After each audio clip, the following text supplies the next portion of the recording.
What is good people? You are now listening to another episode of At the Plate with Danny Foxworth. I am your humble narrator, Danny Foxworth, and today, once again, we got another extremely special guest. He's Houston, Texas, born and raised.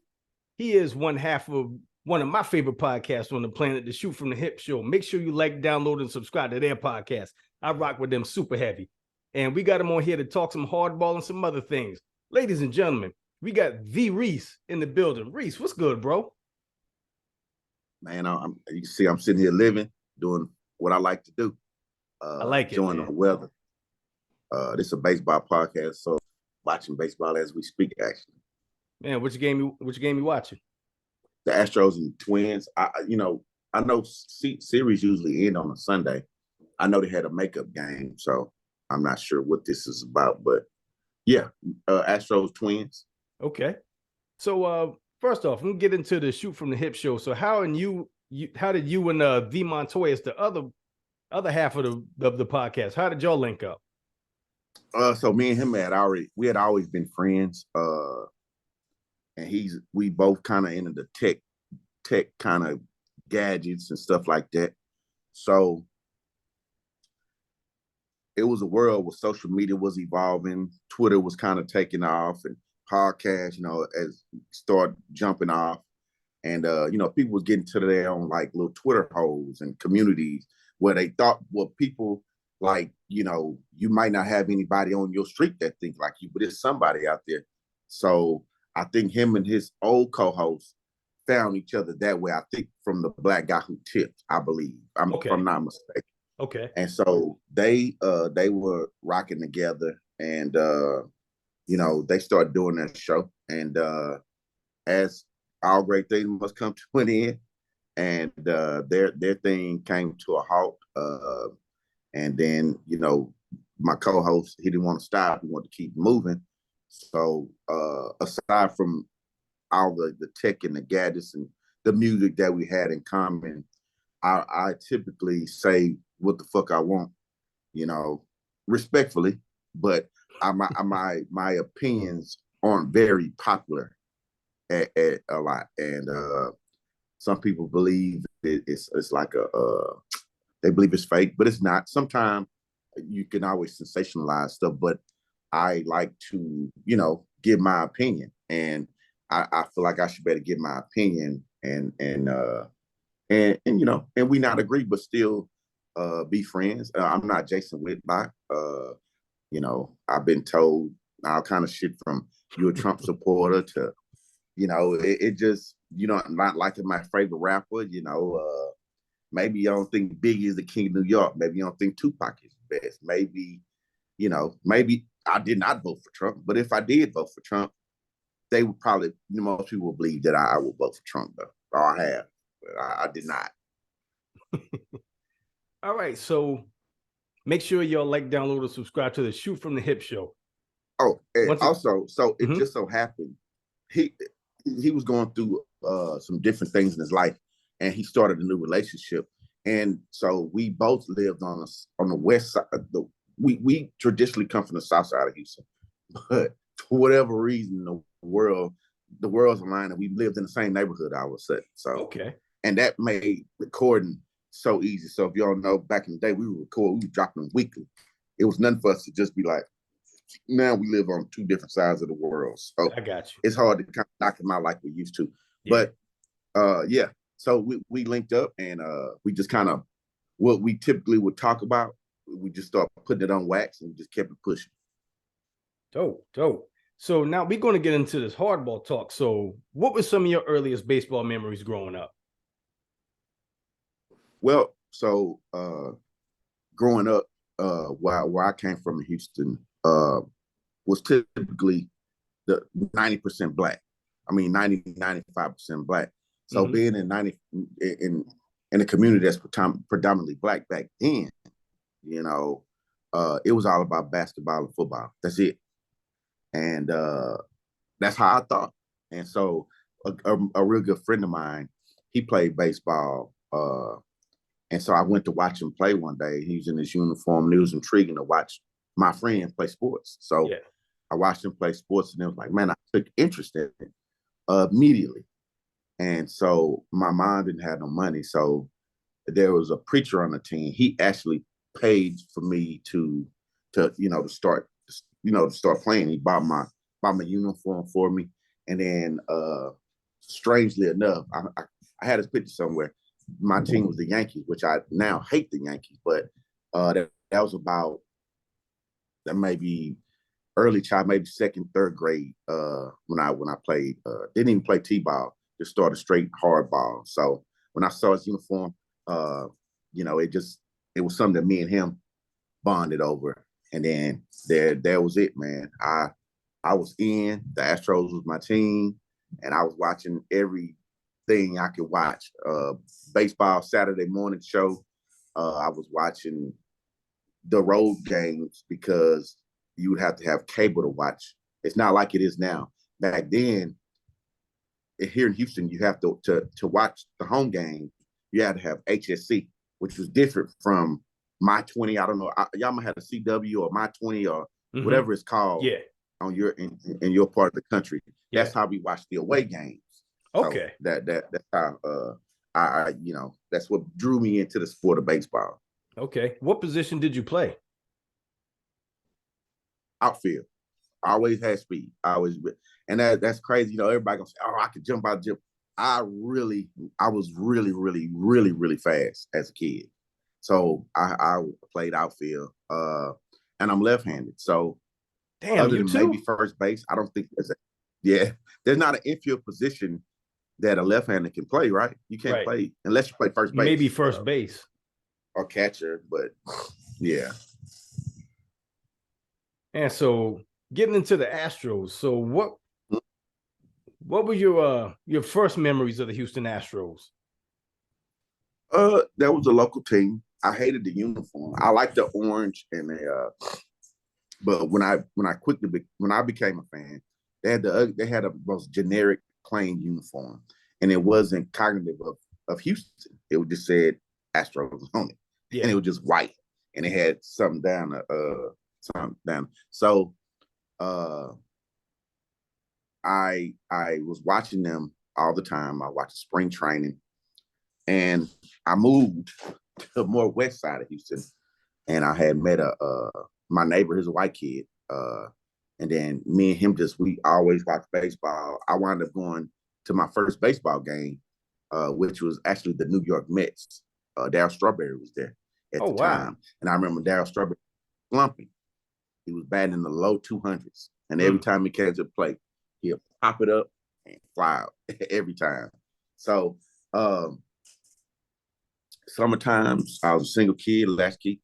I watched spring training and watch all the games all day. That's all I did. Then I got the Nintendo had a game called baseball. I would play that all the time. I would write down my own stats and stuff like that, just crazy stuff like that. I used to do that too. Yeah, so that's it, man. I remember I met Kevin. No, my mom got me a napkin signed with Billy Hatcher. I don't know if you know who Billy Hatcher is, but Billy Hatcher played for the Astros, and he played for the Reds. I believe he had a court bat too. I think he got suspended for that back in the day. Okay. So what were some of your favorite Astros players? My favorite Astros players. So there's a guy named Gerald Young. Gerald Young, I liked him because he was a center fielder. And most slim black dudes were gonna play outfield. They're gonna be center fielder. They're gonna bat 260, and if they got on base, they were still a base. But Gerald Young was one of those guys, man. He was super fast. He was great base runner. And he didn't stick around that long, but Vince Coleman and Ricky Henderson were the best base stealers that I saw when I was a kid. Well, Gerald Young was right up there with him. He just couldn't get it together. And I actually caught into a baseball show and spoke to Kevin Bassett. He's like, yeah, you're a real good kid. He just couldn't get it together. I don't know what that meant. I don't know if he had drug addiction problems or maybe just a wild party life. I don't know. Kevin Bass. Kevin Bass was another player that I liked. Again, black guy. Played right field. He typically batted about 260, but he could do a little bit of everything. Probably batting a 2-hole or the 6-hole, and he might hit about 15 home runs, 60 RBI. But he was a black guy, and it was like, man, didn't see too many. And if you did, that's what you want to emulate. Right. Roy Oswalt,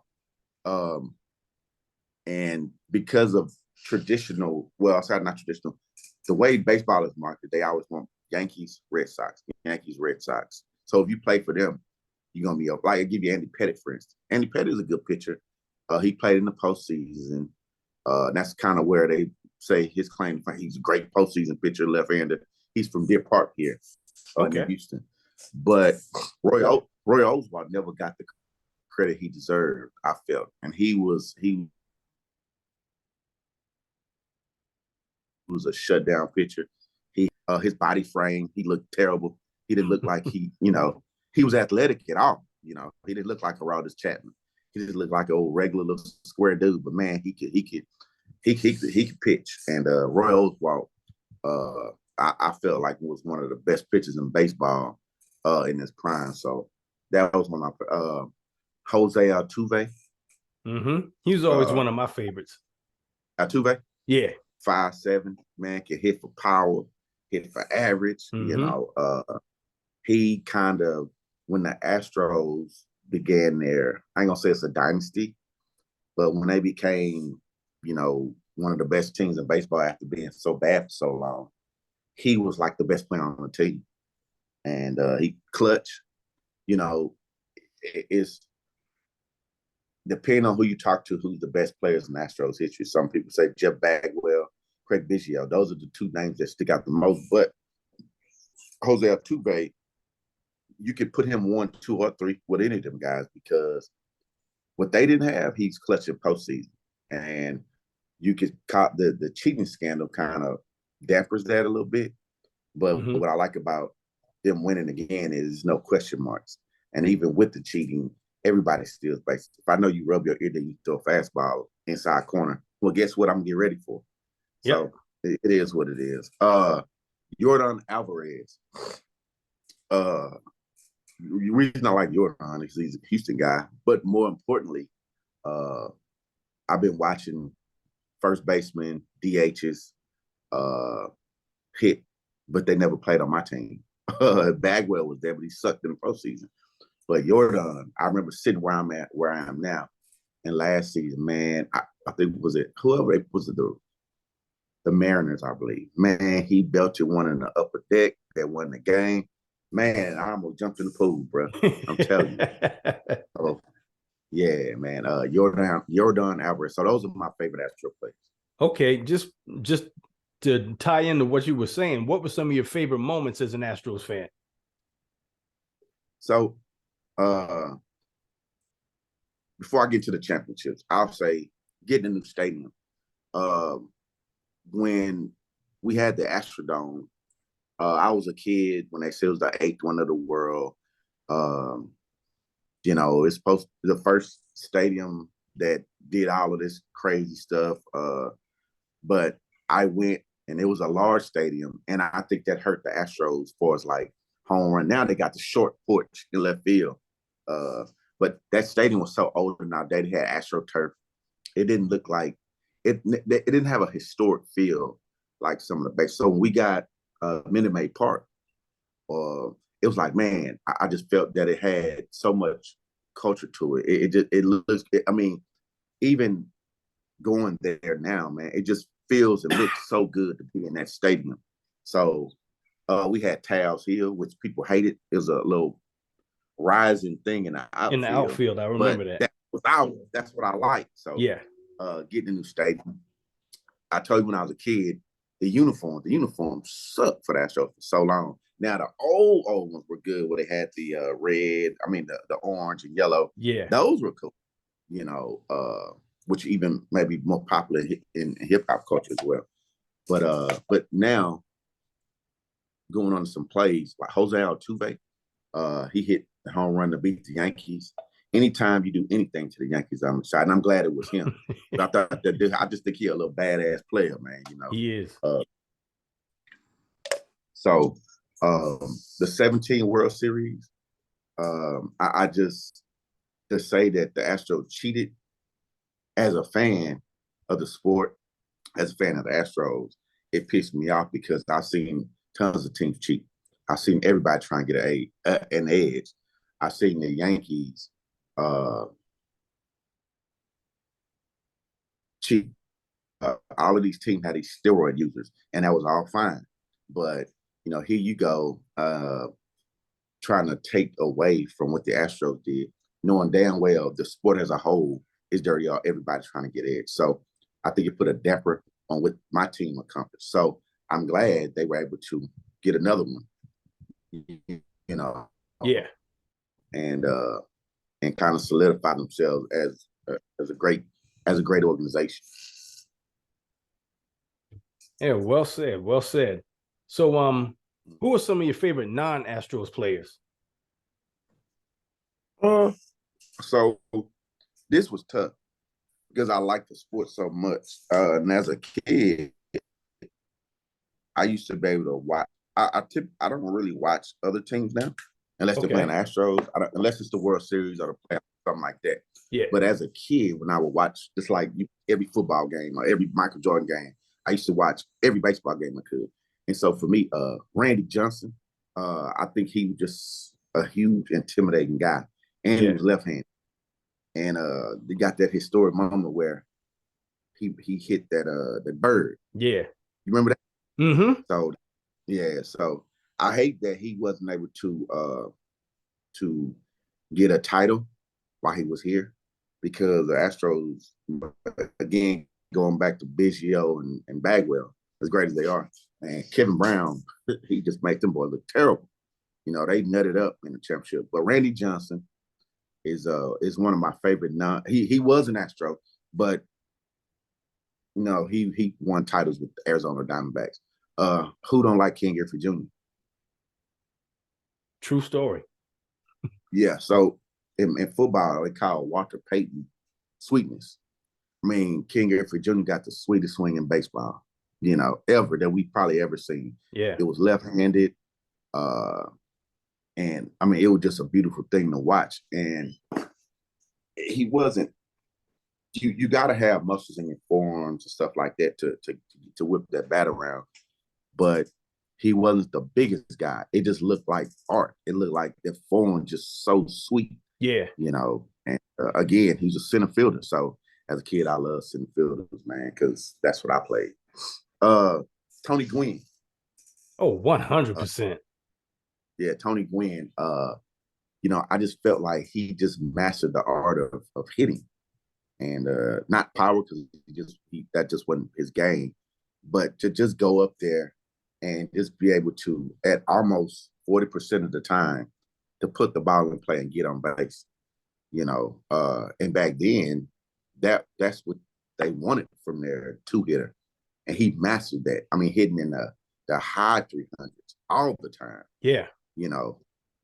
And he looked about bad as I do now. He looked like he eating burgers for breakfast, lunch, and dinner. But man, he could hit that ball, man. He can put singles all over the field and to every part of the outfield. And so Tony Gwynn, man, he is one of my favorite players of all time. I remember I called into a show and I asked them, who was a better contact hitter, Tony Gwynn or Wade Boggs? And guy said Wade Boggs, but I ain't taking that. I'm going with Tony Gwynn. Wade Boggs is good, but I'm taking Tony Gwynn all day. So now we're going to get into the 5-question segment. So with the 5 questions, I got 2 more guys. Oh, my bad. Go ahead. It's all good. It's all good. David Ortiz. Mm-hmm. David Ortiz, I like because he was left-handed,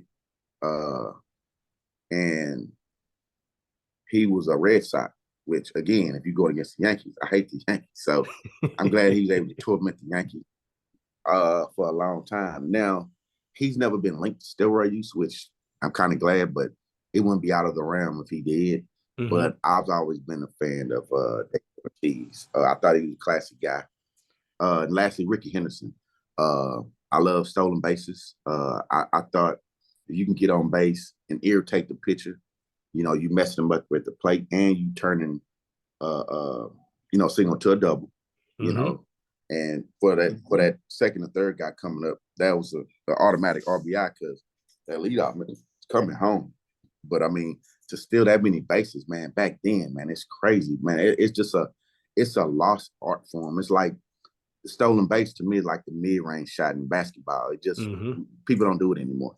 You're right. So yeah, man, Ricky Henderson, and he's a leadoff hitter when the Oakland A's were relevant, Yeah. With the Bash brothers and all that. So, but anyway, go ahead, man. Man, that was some good picks, man. Ricky Henderson, that's my GOAT. So we're going to get into the 5-question segment. So the first and last question are the same question I ask every guest I have on here. And questions 2 through 4 are 100% random. So question number 1, what were the ideal items on the Reese's school lunch tray? Yeah.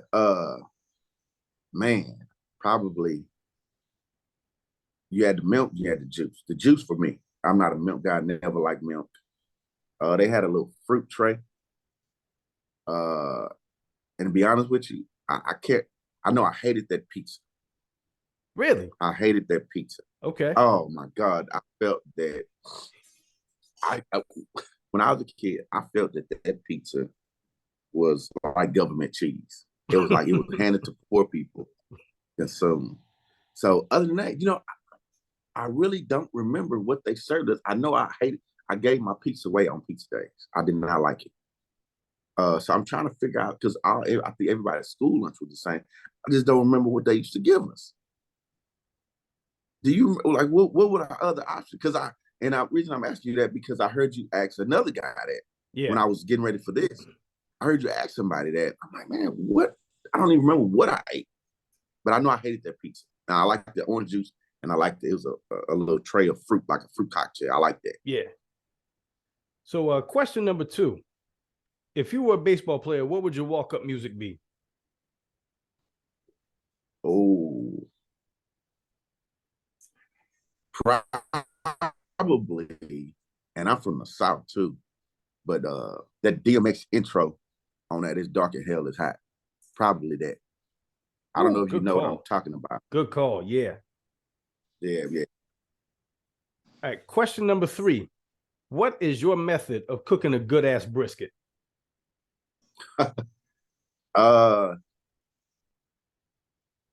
So poundage. The longer you make, the bigger the brisket, the harder it is going to be because you're going to get so tired and you're going to stop caring. So get you something within that, right around 12, give or take a few. I would say 10 to 12 is your range. You can do that in a day. 225 oak wood, and experiment with different rubs. A lot of people say salt and pepper, but it's more to a brisket than just salt and pepper. You got to find something that you want to add to give it your flavor profile. But and I would say wrap. I would say if you go, I do this method. 2/3. So if you got a brisket that's 12 pounds, 8 hours unwrapped, 4 hours wrapped. If you got a brisket that's 10 pounds, 7 hours unwrapped, 3 hours wrapped. And that's gonna give you your perfect smoke ring. That's also gonna give you that tenderness that you need, and keep it far away from the fire in an offset smoke as possible. And they say that if you're looking, you ain't cooking. So don't be opening it. Just add wood. Once you get that wood going, just keep watching your wood. You shouldn't have to open that thing until you wrap it in foil. And like I said, I'm a 2/3 guy. So again, if it's 12 hours, let it cook, let it smoke for 8, then wrap. And then once you take it out, you want to let it sit for at least 2 hours, at least 2. Some people go even more. Well, that's some sound advice right there. Question number 4. If you were stuck on an island with only 3 albums, what would those 3 albums be? UGK Ridin Dirty.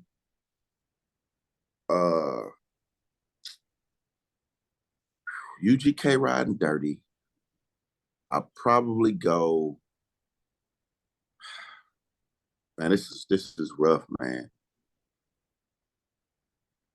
It's some great music out there, but I probably have to go that Life After Death. Uh, and then I probably have to go that first 8 Ball MJG. Okay, I got you. Just get me. Yeah.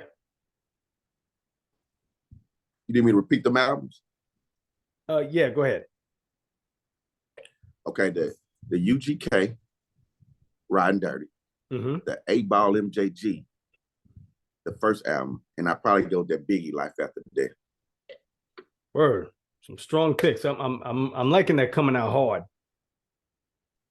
Yeah. That 9mm boys, that's my joint. Yes, sir, man. The production is so south and so raw on there. I love it, man. I love it. Yeah. And last question. What was the last thing that really made you laugh?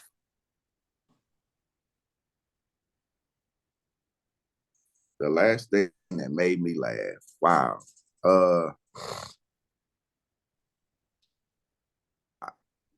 I have a friend at work, and he called himself so pro-black. So anytime I see something on social media that mirrors him, his ideology, I throw slugs at him. And also, well, how about this is a better one? I have a lot of my friends, they went to Prairie View A&M University, HBCU here in Houston, well, near Houston, outside of Houston. And they always talk about how great it is. But I asked them, why don't none of y'all ever get back to the school? You know what I mean? Yeah. So I'm always throwing little slugs like that, So it's kind of funny to kind of bust him out all the time. That's probably the last thing that made me laugh. Okay. So if there's anything you want to plug or promote, the floor is yours. Okay. Yeah. I'm one half for the Shoot from the Hip show. You can find us on all platforms. We're on every social media.